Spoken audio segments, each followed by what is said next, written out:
కరణం మధురం తరణం మధురం హరణం మధురం స్మరణం మధురం వమితం మధురం శమితం మధురం వమితం మధురం శమితం మధురం మధురాధిపతే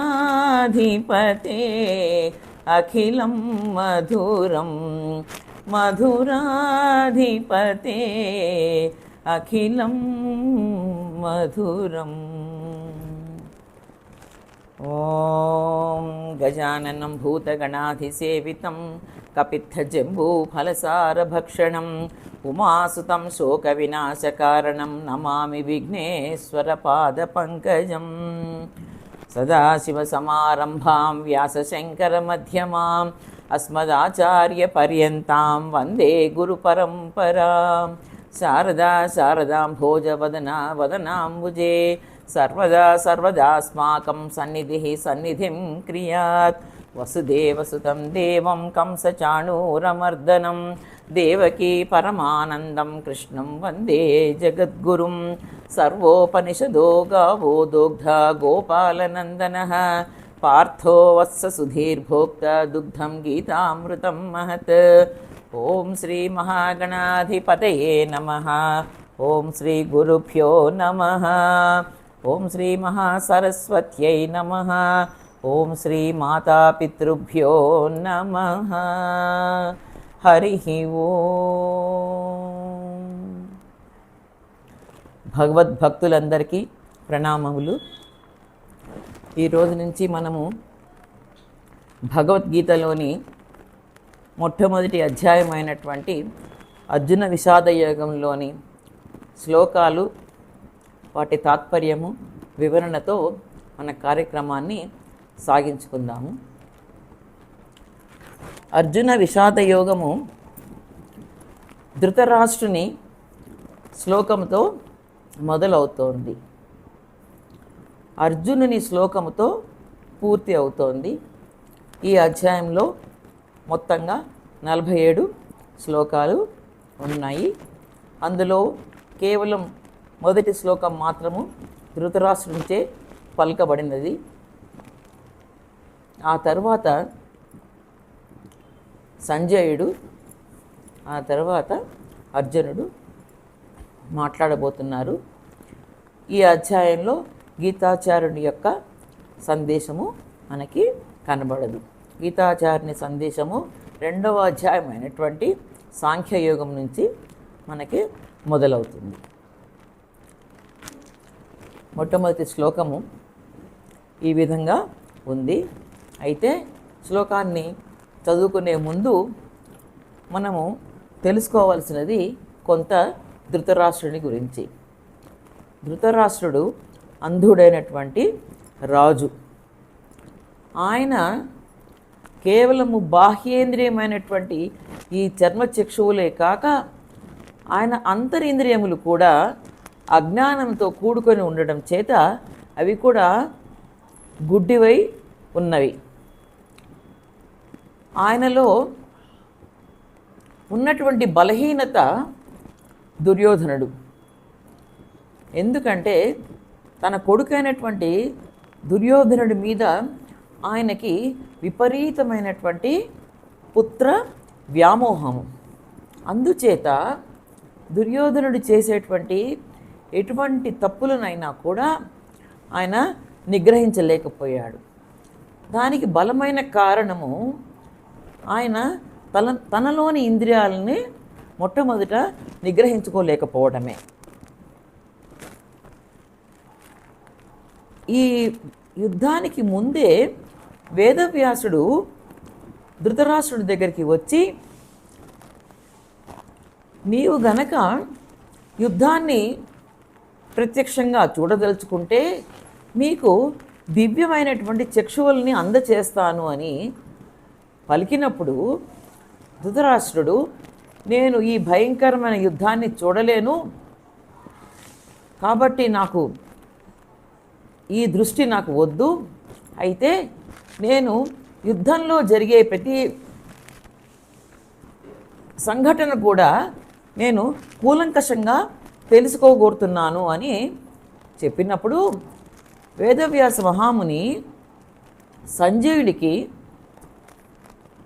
ఆయనకి ఆ దివ్య దృష్టిని కలుగజేస్తాడు. సంజయుడు ధృతరాష్ట్రుడి దగ్గర పని చేసేటువంటి వాడు, మంచి సంస్కారాలు ఉన్నటువంటి సత్పురుషుడు.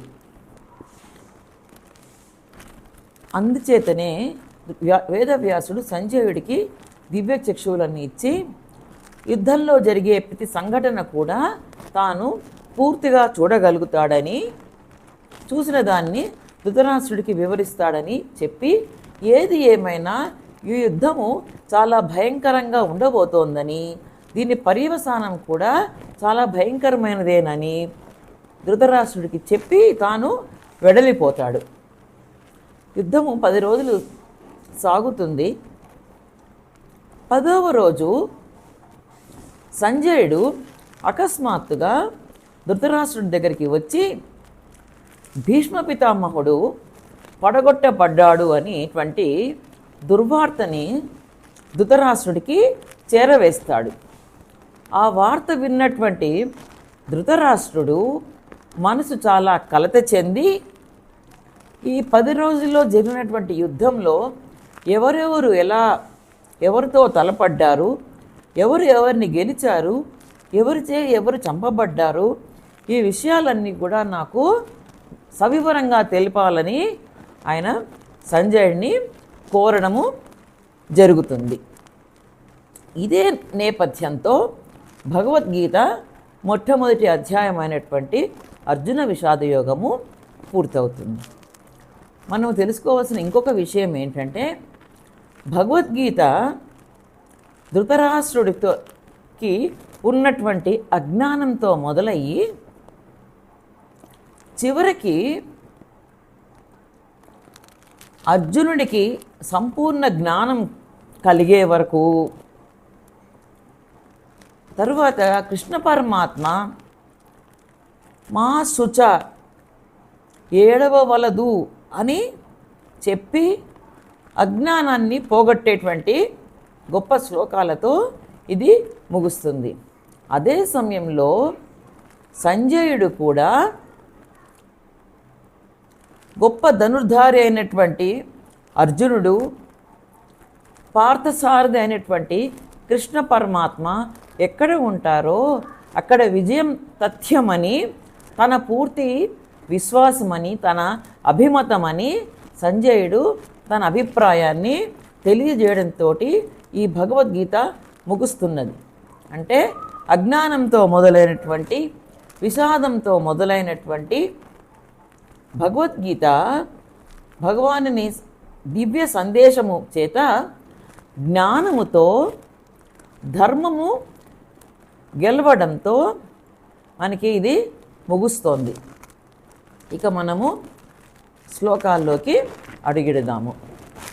ధృతరాష్ట్రౌవాచ ధర్మక్షేత్రే కురుక్షేత్రే సమవేతాయుయుత్సవః మామకాః పాండవాశ్చైవ కిమకుర్వత సంజయ. ధృతరాష్ట్రుడు పలికెను, ఓ సంజయ, యుద్ధ సన్నద్ధులై ధర్మక్షేత్రమైన కురుక్షేత్రమునకు చేరి ఉన్న నా కుమారులను పాండుపుత్రులను ఏమి చేసిరి అని ధృతరాష్ట్రుడు సంజయుడిని ప్రశ్నిస్తున్నాడు. ఆయన ప్రశ్నలో మనకి మొట్టమొదటి పదము ధర్మక్షేత్రము అంటే భగవద్గీత ఒక మంచి వాక్యముతో, మంచి వాక్కుతో, సరి అయినటువంటి పదముతో మొదలవుతోంది. ధర్మము అనేటువంటి పదముతో భగవద్గీత మొదలవుతోంది. అయితే ధృతరాష్ట్రుడు కురుక్షేత్రాన్ని ధర్మక్షేత్రంగా పేర్కొనడంలో ఉన్నటువంటి ఔచిత్యం ఏమిటి, ఎంతవరకు ఇది సరి అయినది అని మనం తెలుసుకోవాలి అనుకుంటే, ఈ కురుక్షేత్రము బ్రహ్మ, ఇంద్రుడు అగ్ని మొదలైన దేవతల చేత తపస్సు కావించబడినటువంటి దివ్య క్షేత్రము. అంతేకాక కురుమహారాజు కూడా గొప్ప తపస్సుని చాలా కాలం పాటు ఈ కురుక్షేత్రంలో సాగించాడనే అనేటువంటి వివరాలు మనకి మహాభారతంలో కనబడుతూ ఉన్నాయి.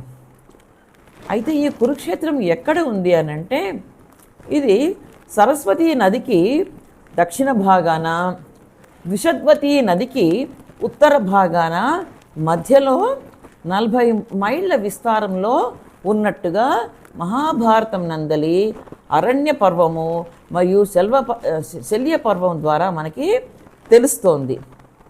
ఇప్పటికీ నేటికి మనము చూస్తే ఇది హర్యానాలోని అంబాలాకు దక్షిణాన, ఢిల్లీ నగరానికి ఉత్తరాన ఉన్నట్టుగా స్పష్టమైనటువంటి ఆధారాలు ఉన్నాయి. తర్వాత ఇది ఈ గొప్ప గొప్ప దేవతలు రాజు కురుమహారాజు ఈ కురుక్షేత్రంలో తపస్సు చేసినందువల్ల వాళ్ళు ఇందులో కాలిడి ఎంతో కాలము అక్కడ వాళ్ళు తపస్సు చేయడం వల్ల ఈ క్షేత్రానికి ధర్మ ప్రాధాన్యత పెరిగింది. అందుచేతనే దీన్ని ధర్మక్షేత్రం అని కూడా అంటారు. ఆ కారణం చేతనే ధృతరాష్ట్రుడు దీన్ని ధర్మక్షేత్రే కురుక్షేత్రే అని సంబోధించాడు. సమవేతాయుత్సవ మామకాహ పాండవాశ్చైవ కిమకుర్వత సంజయ. యుద్ధ సన్నద్ధులై ఉన్నటువంటి నా కుమారులను మరియు పాండుపుత్రులను ఏమి చేసిరి అని ఆయన ప్రశ్నిస్తున్నాడు. నా కుమారులు అంటే కౌరవులు 9 తన సోదరుడి కుమారులైనటువంటి పంచపాండవులు ఏమి చేసిరి అనేటువంటి ప్రశ్న సంజయుడికి వేస్తున్నాడు. దీనిలో ధృతరాష్ట్రుడి ఉద్దేశము, ఈ సైన్యము ఇరుపక్షాల్లో కూడా చాలా భయంకరమైన సైన్యము కాబట్టి, అందున ఇది కురుక్షేత్రము ధర్మక్షేత్రమైనటువంటి కురుక్షేత్రంలో జరుగుతోంది కాబట్టి తన కుమారుడైనటువంటి దుర్యోధనుడు తన మనస్సుని మార్చుకొని యుద్ధముల యొక్క విపరీతమైనటువంటి నష్టాన్ని దృష్టిలో ఉంచుకొని ఈ యుద్ధాన్ని ఆపివేసి పాండవులకు ఇవ్వవలసినటువంటి రాజ్యాన్ని తిరిగి వారికి ఇచ్చివేస్తాను అనే మాట ఇచ్చి ఈ యుద్ధాన్ని ఏమన్నా ఆపాడా? దీని వెనక ధృతరాష్ట్రుడి ఉద్దేశము చాలా నిశ్చయంగా మనకి తెలుసు. దుర్యోధనుడు అటువంటి పని చేయడు. ఒకవేళ దుర్యోధనుడు అటువంటి పని చేశాడు అంటే కూడా అది ధృతరాష్ట్రుడికి ఏమాత్రము సహింపరాని విషయమే కానీ ఆనందదాయకము కాదు. ధృతరాష్ట్రుడి మరి యొక్క ఉద్దేశము, పాండవులు ముందు నుంచి కూడా ధర్మపరులు కాబట్టి ఈ యుద్ధము చేయడము జన నష్టము ఇష్టం లేక ధర్మరాజే ఈ యుద్ధాన్ని ఆపివేసినాడా? మాకు ఈ రాజ్యం వద్దు అని వదిలివేసి వెళ్ళిపోతే అట్టి పరిస్థితిలో కూడా ఈ యుద్ధము ఆగిపోయేటువంటి అవకాశము ఉంది. ఈ రెండింటినీ మనసులో ఉంచుకొని ధృతరాష్ట్రుడు ఈ ప్రశ్నని సంజయుడికి వేశాడు. దీని వెనక మరింత లోతుగా ఆలోచిస్తే ధృతరాష్ట్రుడు పాండవులకు పెద్ద తండ్రి. తమ్ముడైనటువంటి పాండురాజు పాండవుల చిన్నతనంలోనే ఆయన కాలం చేయడం చేత పాండవులు ధృతరాష్ట్రుడి దగ్గరే పెరిగారు. అట్టి పరిస్థితుల్లో ధృతరాష్ట్రుడు పాండవులని కూడా తన పిల్లలుగా చూడవలసినటువంటి కనీస కర్తవ్యము ఆయనకు ఉంది. కానీ అది ఎన్నడూ కూడా జరిగి ఉండలేదు. కాబట్టే ఆయన మామకాహ అని కేవలం తన నూరుగురు పుత్రులను మాత్రమే సంబోధించి పాండవాశ్చైవ అని వారిని విడిగా సంబోధించి వారిద్దరి మధ్యలో జరిగినటువంటి సంఘటనల గురించి వివరించవలసినది అని సంజయుడిని కోరడం జరిగింది. సంజయ ఉవాచ దృష్ట్వా తు పాండవానీకం వ్యూఢం దుర్యోధనస్తదా ఆచార్యముపసంగమ్య రాజా వచనమబ్రవీత్. సంజయుడు పలికెను, ఆ సమయమున రాజైన దుర్యోధనుడు వ్యూహరచనతో సమరమునకు మోహరించి ఉన్న పాండవ సైన్యమును చూచి ద్రోణాచార్యుని కడకేగి ఇట్లు పలికెను. సంజయుడు రాజైనటువంటి ధృతరాష్ట్రుడికి ఈ విధంగా వివరిస్తున్నాడు. సంజయుడు స్వతహాగా అనుకున్నట్టుగా ఆయన సత్పురుషుడు, సరి అయినటువంటి కార్యనిర్వాహకుడు. రాజుని ఏ విధంగా తాను మాట్లాడితే రాజు సంతోషపడతాడో బాగుగా ఎరిగినటువంటి వాడు. అందుచేత ధృతరాష్ట్రుడు అడిగిన ప్రశ్న కౌరవులు పాండవులు ఏమి చేసిరి అని. దానికి సమాధానంగా సంజయుడు ముందు దుర్యోధనుడి పేరుతో మొదలు పెడుతున్నాడు. ఎందుకని? దుర్యోధనుడి పేరు విన్నంతనే ధృతరాష్ట్రుడికి మొట్టమొదటిగా కలిగేది ఆనందం. రాజుని ఆనందపరచడం కోసమని ఆయన ఈ విధంగా చెప్తున్నాడు. దుర్యోధనుడు వ్యూహరచనతో సమరమునకు మోహరించి ఉన్న పాండవ సైన్యమును చూచి ఆచార్యుడైనటువంటి ద్రోణుడి దగ్గరకు వెళ్ళి ఈ విధంగా పలికాడు అని చెప్తున్నాడు. ఇక్కడ సంజయుడు దుర్యోధనుడిని రాజు అని సంబోధిస్తున్నాడు. ధృతరాష్ట్రుడికి ఏనాటి నుంచినో ఉన్నటువంటి కోరిక దుర్యోధనుడిని రాజుని చేయాలి అని. ఎప్పుడైతే సంజయుడు దుర్యోధనుని రాజు అని సంబోధించాడో ధృతరాష్ట్రుడి మదిలో ముందు కలిగినది ఆనందం. ఈ యుద్ధంలో తన కుమారుడే విజయం సాధించబోతున్నాడు, తప్పక తన కోరిక తన కళ ఫలించబోతోంది, దుర్యోధనుడు రాజు అయ్యి తీరుతాడు అనేటువంటి ఉద్దేశంతో రాజుని సంతోషపరచడం కోసమని సంజయుడు దుర్యోధనుడి విషయము అందులో రాజా అన్న సంబోధనతో చెప్పడం జరిగింది. దీనికి మరొక కారణం కూడా ఉంది. దుర్యోధనుడు గొప్ప రాజనీతిజ్ఞుడు, పైగా తండ్రి అంధుడై ఉన్నందున రాజకార్యాలన్నీ కూడా తానే చక్కబెడుతున్నటువంటి వాడు. అందుచేతనే కూడా సంజయుడు దుర్యోధనుడిని రాజా అని సంబోధించడం జరిగింది.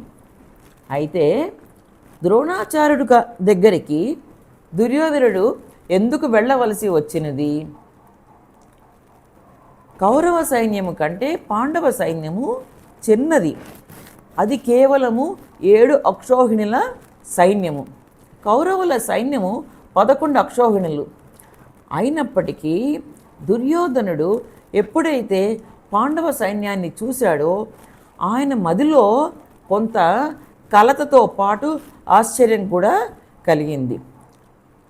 పాండవ సైన్యము గొప్ప వ్యూహరచనచే నిర్మింపబడి ఉంది. దానికి కారణము దృష్టద్యుమ్నుడు, ద్రుపద మహారాజు కుమారుడైనటువంటి దృష్టద్యుమ్నుడు. ఆయనచే వ్యూహరచన చేయబడినటువంటి పాండవ సైన్యము ఎంతో గొప్పగా కనబడింది. అది చూసిన వెంటనే దుర్యోధనుడికి సహజంగానే పాండవుల విషయంలో తనకున్నటువంటి ఈర్ష అసూయలు రెండు కూడా బయటపడినాయి. దాన్ని జీర్ణించుకోలేని దుర్యోధనుడు వెంటనే తన గురువు అయినటువంటి ద్రోణాచార్యుడి దగ్గరికి వెళ్ళి ఈ విధంగా అడిగాడు అని సంజయుడు చెప్తున్నాడు. ఏ విధంగా అడిగాడు, అసలు ఆయన ద్రోణుడి దగ్గరికి ఎందుకు వెళ్ళాడు? తానే రాజు అయినప్పుడు ద్రోణుడే తన దగ్గరికి రావలసి ఉన్నది. ఆయన ఒక సేనాపతి. అప్పటి వరకు కూడా మొదటి 10 రోజులు కూడా భీష్ముడే మహాసేనాధిపతి. ఆయననే మనము కమాండర్ ఇన్ చీఫ్ అని చెప్పుకోదగ్గ వ్యక్తి భీష్మ పితామహుడు. పైగా కౌరవులకి పాండవులకి ఆయన తాత. అటువంటప్పుడు దుర్యోధనుడు భీష్ముడి దగ్గరికి కూడా కాదని ద్రోణుడి దగ్గరికి వెళ్ళడానికి కలిగిన కారణం ఏమిటి అనంటే, ద్రోణాచార్యుడు కూడా గొప్ప యోధుడు, పైగా ఆయన వయోవృద్ధుడు, గొప్ప జ్ఞానవృద్ధుడు. వీరందరికీ కూడా కురు పాండవులకి ఇద్దరికీ కూడా ఏ రకమైనటువంటి భేదము లేకుండా ధనుర్విద్యని నేర్పినటువంటి ఆచార్యుడు. ఆ కారణం చేత కూడా దుర్యోధనుడు ద్రోణుడి దగ్గరికి వెళ్ళి ఉండవచ్చు అని మనము ఊహించుకోవచ్చు. ద్రోణుడి దగ్గరికి వెళ్ళిన తర్వాత దుర్యోధనుడు తన గురువు అయినటువంటి ద్రోణుడిని ఏమని ప్రశ్నించాడు, ఆయనతో ఏమని పలికాడు అనేటువంటి శ్లోకము రాబో శ్లోకము. పశ్యైతాం పాండుపుత్రాణం ఆచార్య మహతీం చ మూం వ్యూఢాం ద్రుపదపుత్రేణ తవ శిష్యేణ ధీమత. దుర్యోధనుడు పలుకుతున్నాడు, ఓ ఆచార్య, బుద్ధిమంతుడైన మీ శిష్యుడును ద్రుపదపుత్రుడును అయిన దృష్టద్యుమ్నునిచే వ్యూహాత్మకంగా నిల్పబడిన పాండవుల ఈ మహాసైన్యముని చూడుడు.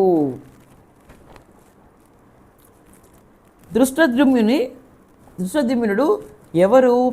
ద్రుపదుని కుమారుడు. అందుచేతనే దుర్యోధనుడు ద్రుపదపుత్రేణ ఈ వ్యూహ రచన అంతా కూడా పాండవుల పక్షాన నిలిచినటువంటి ద్రుపదరాజ కుమారుడైనటువంటి దృష్టద్యుమ్నుడిచే ఈ వ్యూహ రచన అంతా కూడా కావింపబడినది. ద్రుపదుడు ఎవరు? పాండవులకు మామగారు. దృష్టద్యుమ్నుడు పాండవుల బావమరిది, గొప్ప యోధుడు. అందున ఆయన ప్రధాన సేనాపతి. భారత యుద్ధము జరిగినటువంటి 18 రోజులు కూడా పాండవుల పక్షాన ఒకే ఒక్క ప్రధాన సైనికుడు, సేనాధిపతిగా దృష్టద్యుమ్నుడు నిలిచాడు. కౌరవుల పక్షంలో ఈ ప్రధాన పత్యము అనేది మారుతూ వచ్చింది. 10 రోజులు భీష్మ పితామహుడు యుద్ధము చేసిన తర్వాత, ఆయన పడగొట్టబడిన తర్వాత చాలామంది సేనా నాయకత్వాన్ని వహించారు. కర్ణుడు వహించాడు, ఈయన శల్యుడు వహించాడు. అలాగా మారవలసినటువంటి అగత్యం వారికి ఏర్పడింది. ఎందుకంటే వాళ్ళ సైన్యంలో ఒక్కొక్కళ్ళు కూడా పడిపోతూ వస్తున్నారు. కానీ పాండవ పక్షంలో కేవలము దృష్టద్యుమ్నుడు మాత్రమే 18 రోజుల యుద్ధాన్ని కూడా ఆయన తన సేనాధిపత్యంలో సాగింపజేశాడు. అటువంటి దృష్టద్యుమ్నుడు కేవలము ద్రోణాచార్యుణ్ణి వధించడానికే పుట్టినటువంటి వాడు. మరి దాని వెనుక ఉన్నటువంటి కథ ఏమిటి అనంటే, దృష్టద్యుమ్నుడి తండ్రి అయినటువంటి ద్రుపదుడు, ద్రోణుడు కూడా చిన్నతనంలో ద్రోణాచార్యుడి తండ్రి వద్ద ఇద్దరూ కలిసి విద్యను నేర్చుకున్నటువంటి వారు, సహ విద్యార్థులు. అందుచేత ఇద్దరూ కూడా చాలా మైత్రితో మెలిగినటువంటి వారు. ఆ మైత్రిని ఆధారంగా చేసుకొని ద్రుపదుడు ద్రోణుడితోటి ఎప్పటికైనా నేను మహారాజు కావలసిన వాడిని, కాబట్టి నీకు ఏ సమయంలో నా అవసరము ఉన్నా నేను నీకు పూర్తిగా సహాయపడగలవాడను అనేటువంటి ఒక మాటని ద్రోణుడు అడగకుండానే ద్రుపదుడు ద్రోణుడికి ఇచ్చాడు. కాలాంతరమున ద్రుపదుడు మహారాజు అయినాడు. ద్రోణుడు కృపాచార్యుడి చెల్లెలైనటువంటి కృపిని వివాహమాడి అశ్వత్థామ అనేటువంటి పుత్రుణ్ణి బడిసినాడు. వీడు బ్రాహ్మణుడు అరణ్యంలో తపస్సు చేసుకునేటువంటి జాతివారు. అయితే వాళ్ళకి ఏ రకమైనటువంటి భోగాలు కూడా తెలియవు. తనకి కొడుకు పుట్టిన తర్వాత అశ్వత్థామ ఎటులను అతనికి అశ్వత్థామకి పసిబిడ్డగా ఉన్నప్పుడు ఎవరో పాల యొక్క రుచిని చూపించారు. అంతవరకు పిల్లవాడికి పాలు అనేది తెలియని స్థితి. ఎటులనో ఆయనకి పాల రుచి చూపించడం చేత పాలు తాగాలనేటువంటి కోరిక అశ్వత్థామకి బలపడింది. కానీ అశ్వత్థామకి పాలు పట్టేటువంటి యోగ్యత ద్రోణుడికి లేదు.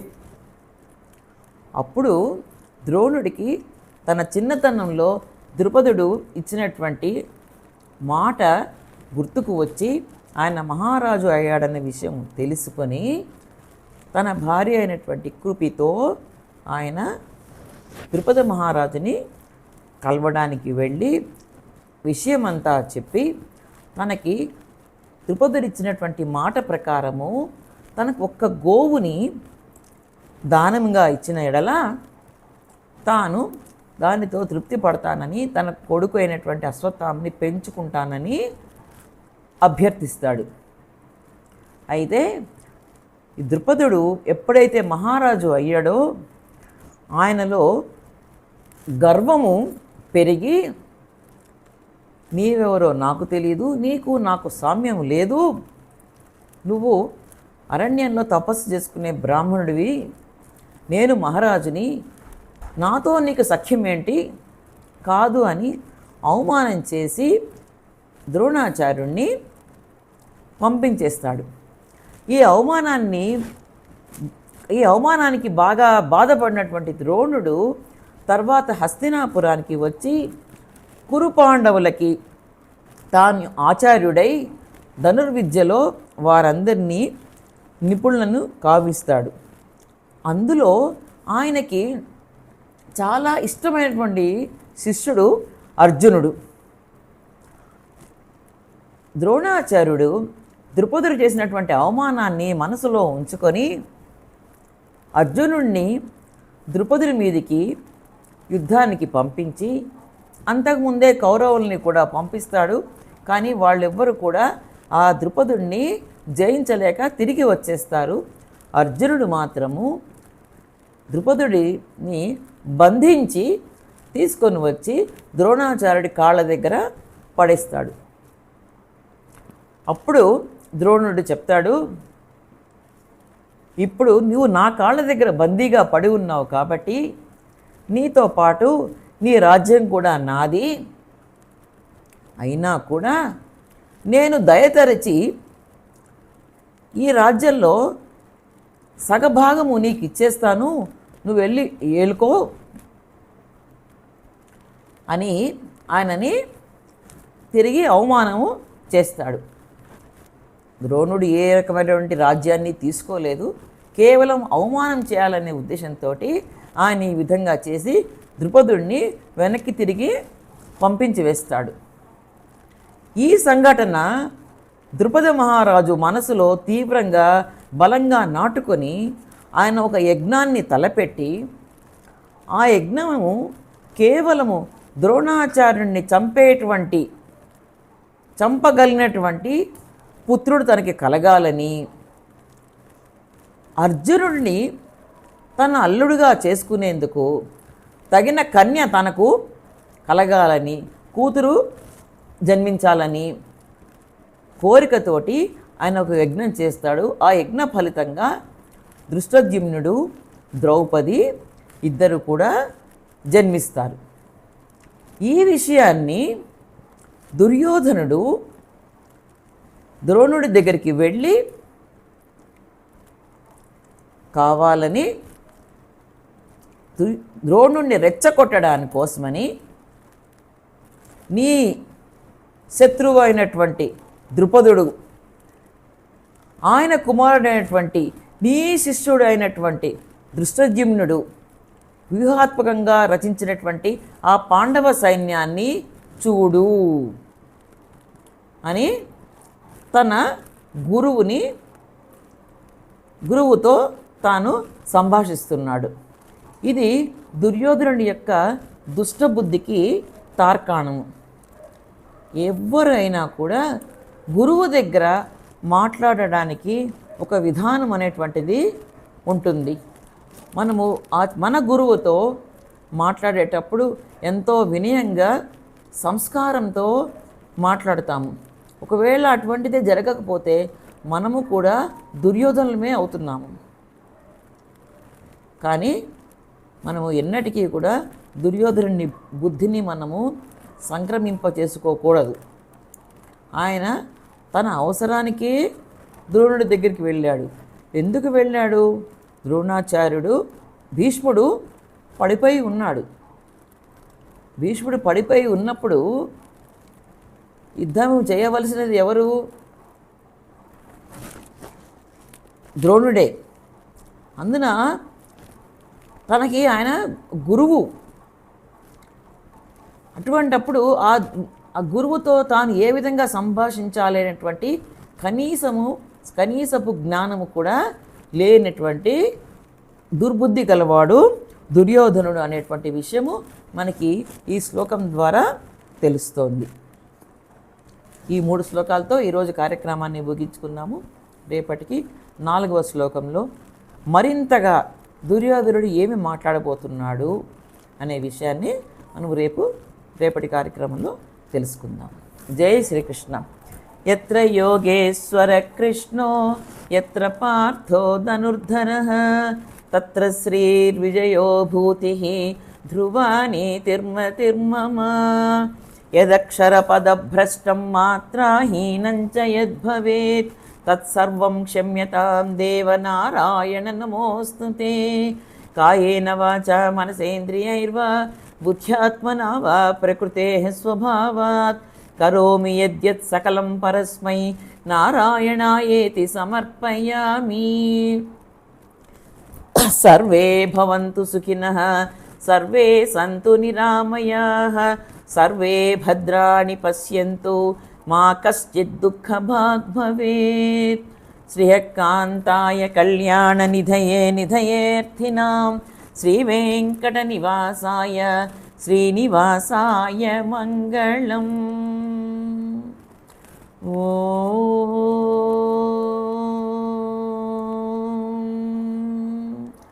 స్వస్తి.